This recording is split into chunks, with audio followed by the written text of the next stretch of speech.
La pose d'une première pierre mobilise le personnel du Premier ministère au Burkina. En effet, d'ici à quelques mois, un immeuble de R+3 sera érigé dans l'enceinte de la primature.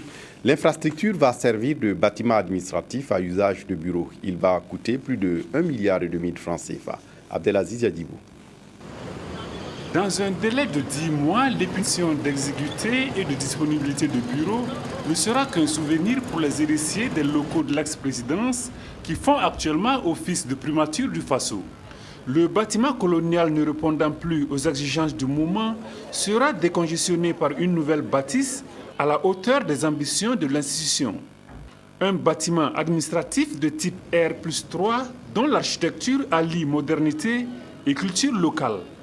L'entreprise commise à la tâche est ici officiellement invitée par le Premier ministre à passer à l'œuvre. Elle doit ajouter à cette pierre plusieurs autres en vue d'offrir au personnel de la primature un cadre idéal de travail. Un nouvel immeuble qui sera composé de 112 bureaux, une salle de conférence de 216 places, 3 salles de réunion, 2 salles d'archives et un magasin. C'est avec joie que vraiment nous avons appris la première part de cet immeuble R+3 au profit du Premier ministère parce que c'était vraiment quelque chose de très attendu à notre niveau. Et effectivement, nous sommes dans des conditions difficiles de travail en termes de locaux. Avec une enveloppe de plus d'1,5 milliard de francs mobilisés pour la réalisation de ce projet, le gouvernement affiche un objectif majeur: offrir un cadre de travail unifié pour plus d'efficacité. On a créé le premier ministère, bien sûr, depuis les années 90. Nous étions dans un premier temps dans un bâtiment qui appartenait au ministère du Commerce, je crois. Puis après, avec le déménagement de la présidence à Kosiam, on nous a donc octroyé le bâtiment de la présidence, les annexes qui existaient pour les conseillers de la présidence. Alors aujourd'hui, bien évidemment, les effectifs du Premier ministère ont explosé, on n'en a pas moins de 200 agents. Donc, on est donc avec pas assez de bureaux et surtout pas fonctionnels.